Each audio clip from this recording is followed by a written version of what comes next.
This is Reverend Pam Geagan here from the Center for Spiritual Living, Pleasant Valley in Camarillo, California. Welcome to our meditation this morning. And this week it's all about the seven principles of the seven spiritual principles of success. And so welcome. And so we're going to start right away, going right within into that sacred space. And we're just going to relax in. And then I'll be telling you a little bit about the purpose and the thing itself, what it does and how it works. And then we'll go into Law 1 of the first law of success of spirituality. And this is all from Deepak Chopra, by the way. Some of you probably have taken classes in this. So we're going to deepen and take this information within us. And so I just want you to relax in. Just get in your chair, relax. Just relax your body. And just take that light from above.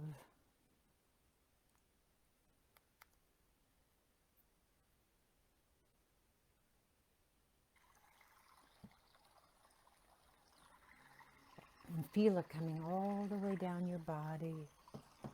Just relaxing the head, the face, the neck. And you can leave your eyes open or close them.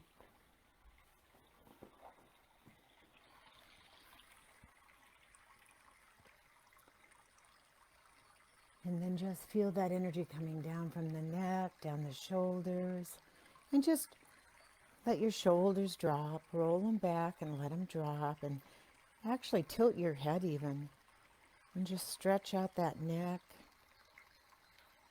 And then feel that energy going all the way down the arms, out the fingertips, your energy wands. And you can even use those at different points to energize yourself during this meditation. And so let that energy go down to your heart space, opening your heart space. Wrapping around the back, vertebrae by vertebrae by vertebrae. Going down and around to the sacral chakra. Well, first the solar plexus underneath the heart, and then wrapping around and going into the sacral chakra. And then going down, down, down into the root chakra, all the way around the hips and the sit bone. And then feel that energy going down the buttocks and out around the thighs and out the knees and down the calves, out the ankles, down the feet, and then that light, that wonderful, beautiful light going all the way down, down, down into the Middle Earth and anchoring that light on a tree or whatever you feel like, someone holding it or whatever. And now, in this spirituality and being anchored in this oneness, we're going to breathe that light all the way up. And you can use, I always use God because it is synonymous with love to me, but you can use Buddha, Jesus, Krishna, Elohim, Allah, whatever it is. Mohammed, Buddha, whatever it is. Just breathe that in with, in my case, God is on the in-breath. Connecting to everything around us. I am on the out-breath. And then two more.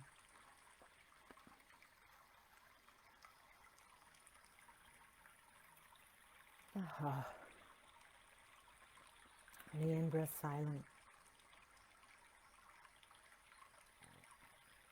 Feeling that energy just energize your body, and on the out-breath. So I'm going to begin with the overview of the first law. And the first law is the law of pure potentiality. And then why we do this, why we pray, why we meditate. It's the wonderful gift we give ourselves for our prayers, the silent times we are in nature, in going into the deep beyond within, into the emptiness. Nurture our spirit and soul. And science has proved that we know by first-hand experiences Words empower us with energy. They have the power to transform us. It says when you listen to my voice, we're just going to go a little bit deeper right now as I tell you more. Starting with 5, just going relaxing in more, 4, relaxing in more, 3, just relaxing the body, and 2, and 1, and just in that deep relaxation, just relaxing in and listening as we direct our attention and set our intentions. And in this emptiness, in this quietude, in this depth of listening is where the life force flows. No obstructions. It just is.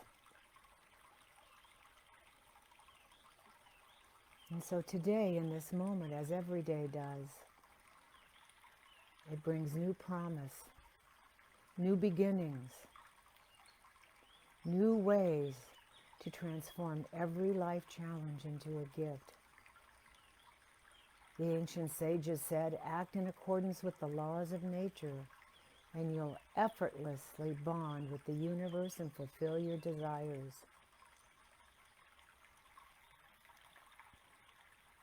So the 7 spiritual laws of success are also the 7 spiritual laws of life, because they are those same principles that nature uses to create everything we can see, smell, taste, touch.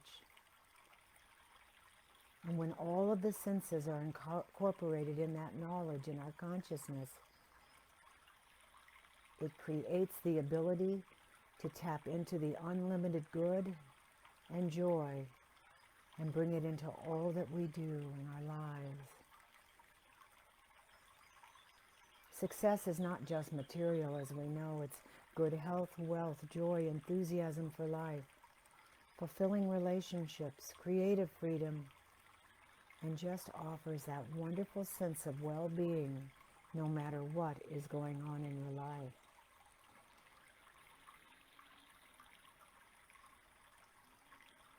Success is the ability to fulfill our deepest desires, not because we have to work hard at it. It comes with effortless ease. And yet success, including the creation of wealth. In the past, in this physical world, included the creation of wealth, which requires hard work.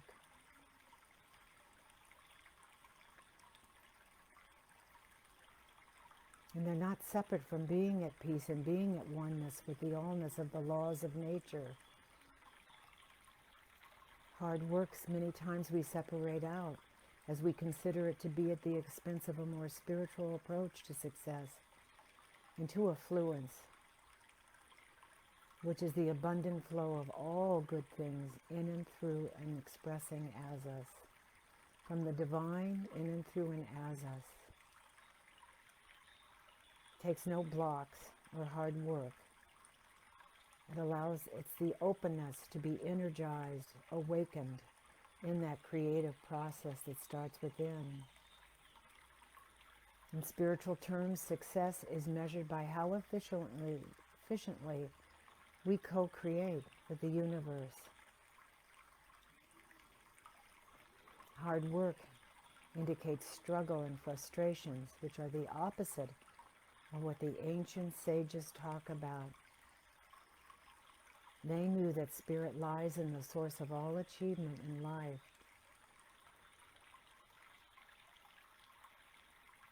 So they always began everything they wanted from source, connecting to the source.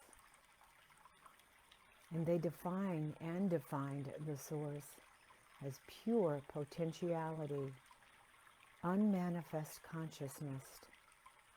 The beauty of beginning at source is this power that resides within us. The power of our inner being, the power of our spirit.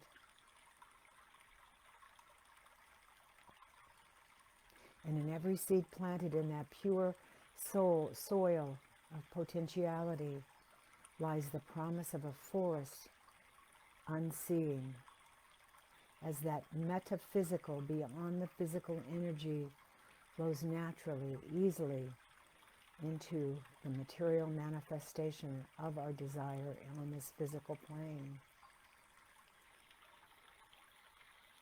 The physical laws of the universe are actually the process by which the unmanifest, unknown, and invisible is transformed and made visible in the physical world.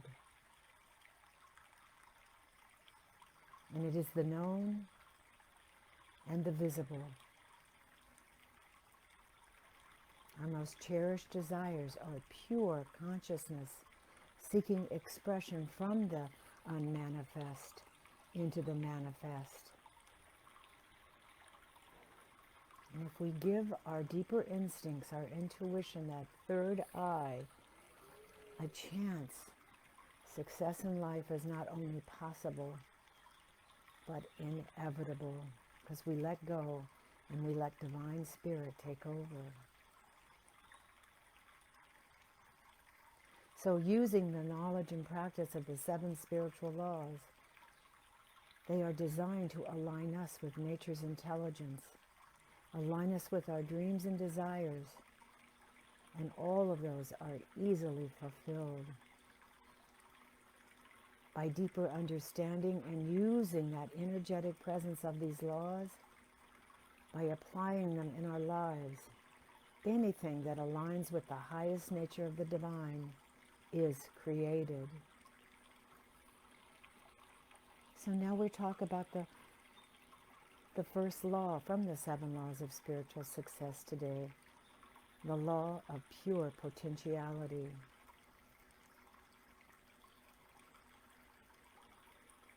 According to the oldest written Sanskrit scriptures, the Rig Veda, in the beginning it says, there was neither existence nor non-existence. All the world was one manifest energy. And in this first law of the spiritual laws of success, the law of pure potentiality, it says that our essential state is one of our potentiality, pure potentiality, pure consciousness. It is the field of the emptiness where all the possibilities and infinite creativity lies. Our physical body, the physical universe, everything in the material world, that which we can touch and feel, and why we're here in this third dimension is to experience, comes from that same place. It comes from a field of silent, unmoving awareness from which anything is made possible. And there truly is, once you understand it, there is no separation between this field of energy and our spiritual essence, our self.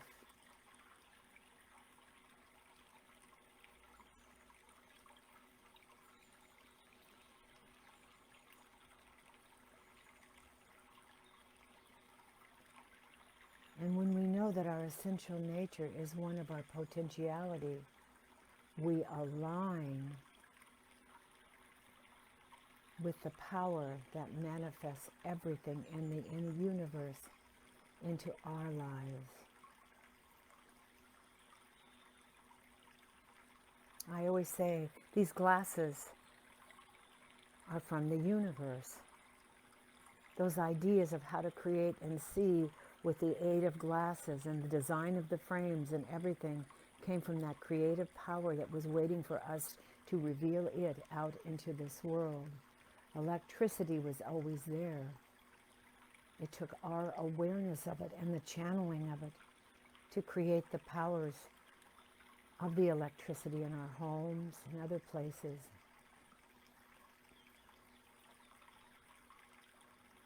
So knowing who we really are gives us the ability to fulfill any dream we have, because that one same field that nature uses to create a forest, a galaxy, or human body brings out the fulfillment of our desires as well. Anything is possible in the field of pure potentiality. This field is the source of all power, all intelligence, all love. It is an organizing, infinite, powerful presence.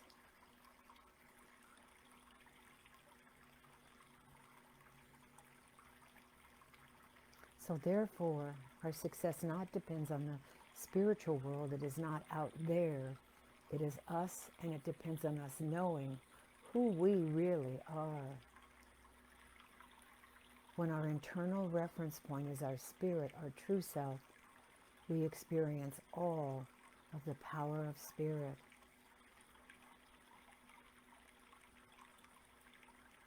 When we focus our internal reference point in the outer world, that is our ego or our self-image. And when that happens, we feel cut off from our source. And it creates fear and doubt. When we're in that ego state, we are influenced by objects outside of the self, circumstances, people, and things. That ego state, separate from the inner state, thrives on approval from others. It wants control because it lives in fear. But the ego is not who we really are. The ego is the mask of our how we appear to the world and socially. It's the role we play and for our need for approval. It is the role we play for our need to control things, and the need for external power are always fear-based.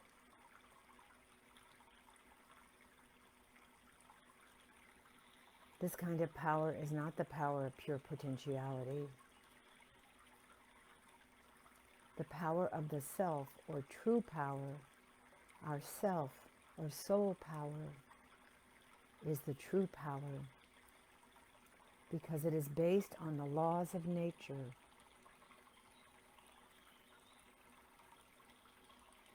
And the laws of nature come from knowledge of the self. Self is the power that draws things that we want to us, and it magnetizes people and situations and things into our lives to support our deepest, highest desires, and to help these desires materialize.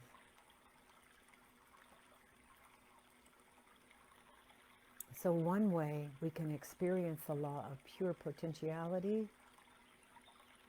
is the practice of silence and meditation. This means tuning out the world and taking time to simply be empty, as I say. Be in the emptiness.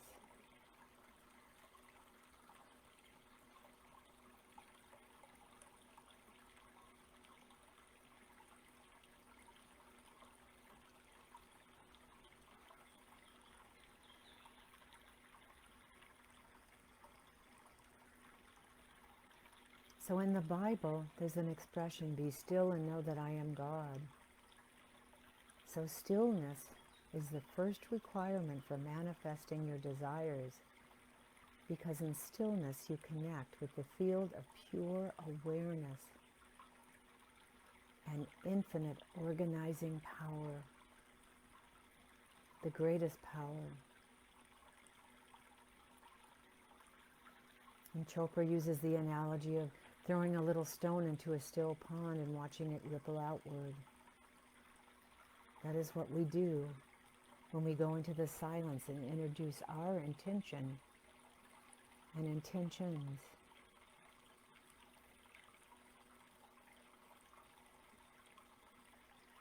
Even the faintest intention ripples across the field of the universal consciousness that connects our desire with everything else. This field orchestrates an infinity of details for us. But if our minds are like a turbulent ocean, you could throw an entire mountain into it and you wouldn't even notice a thing. So I say we want to be in the ripple.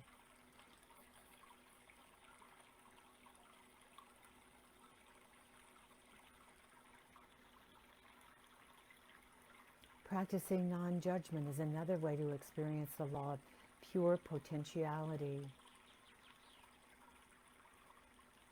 When you're constantly judging things as right or wrong, good or bad, up or down, left or right, you create a lot of turbulence in your internal dialogue. This turbulence constricts the flow of energy between you, me, and our pure potentiality. That silent space between our thoughts is that state of pure awareness and inner stillness and inner bliss that connects us to true power.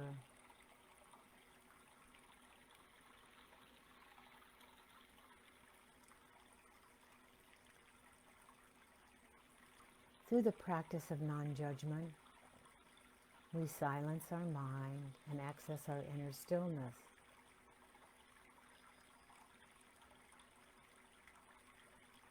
Another way to experience the law of pure potentiality is my favorite, spending time in nature. By observing nature, we begin to sense the harmonious interaction of all life, all the elements and forces of life. There is that lavish display of abundance in the universe, and it is that expression of the creative mind of nature. Just by tuning into the mind of nature, we access the field of pure potentiality and infinite creativity. And spontaneously we receive creative thoughts, whether it be a stream, a forest, a mountain, or the sea. Connecting with nature, the nature of the intelligence of nature, gives us a sense of unity with all life and helps us be in touch with the innermost essence of our being. And that essence is full of magic and mystery. It is fearless, it is free.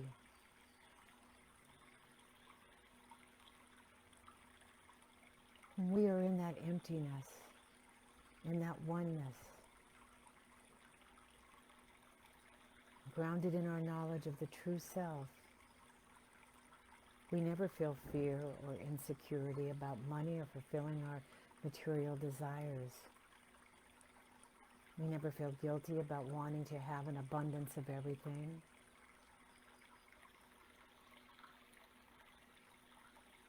For it is not our desire alone. It is not even our own.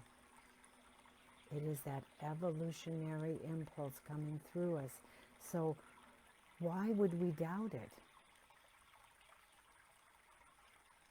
That impulse is part of that greater pattern, which to us is to grow and evolve into the greater abundance and creativity.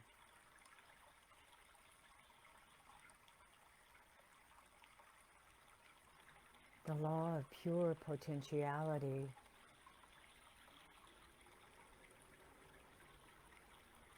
reminds us that we are consciousness itself, both as it manifests in the material world and as it lies unmanifest in our beingness.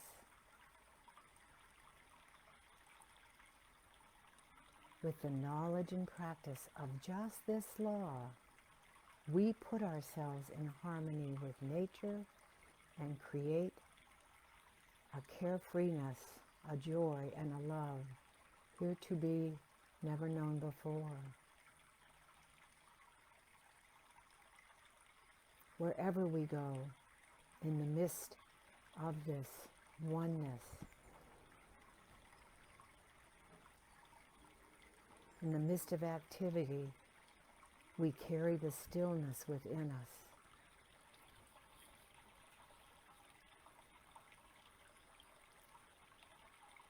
And then any chaotic activity around us never overshadows our access to the field of who we really are, pure potentiality. So I just want you to take a few breaths, and then I'm going to do affirmations to take us out. And I congratulate yourself if you're here today taking care of your inner beingness, which takes care of the outer everythingness. And so just breathe into the emptiness. Just be empty. Just be willing.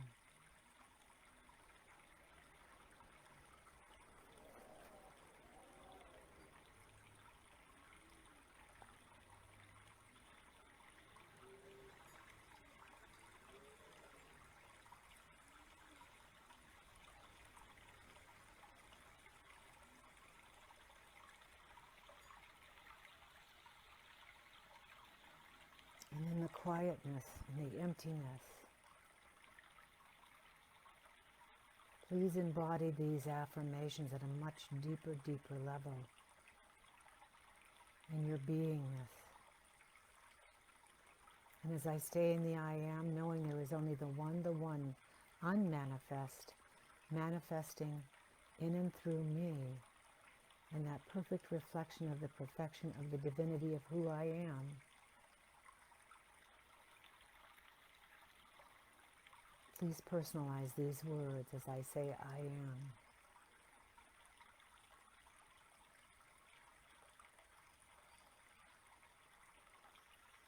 I am taking time today and all days to be silent,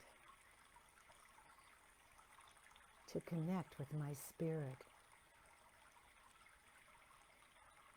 to just be in the emptiness. And it may only be a moment, but I am committed to connecting to the everythingness in this quietude. So just for a moment, just be empty.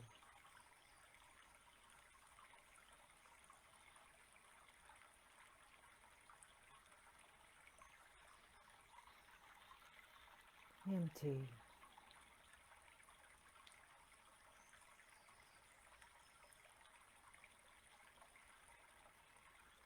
I am practicing non-judgment.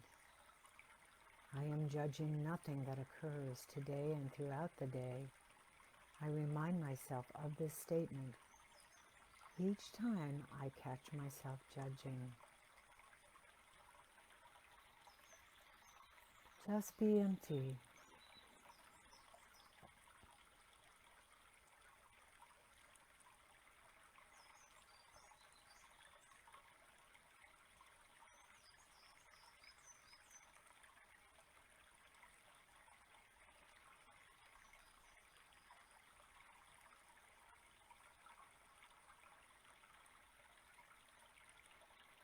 And today, I take time to be in nature or look at nature or sit in nature. I am communing with nature. I am silently observing the intelligence within everything There's so many ways I can do this. I am choosing to watch a sunset, listen to the sound of the ocean, or simply smell the scent of the flower, or sit in nature among the trees.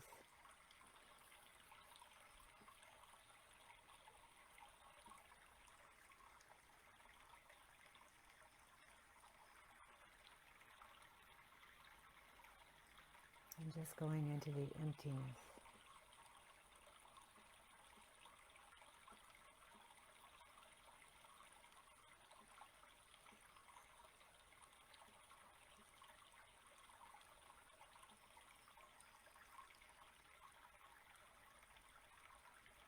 I'm counting back.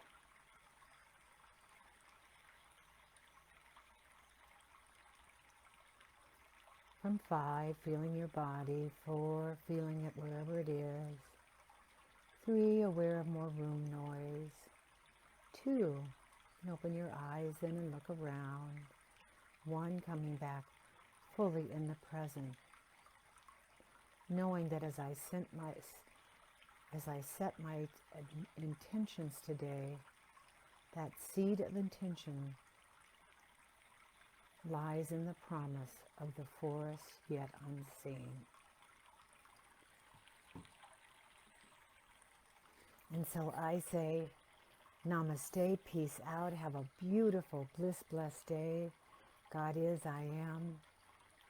I love each and every one of you. God is the presence and the power within it all. Mwah. See you on the flip side.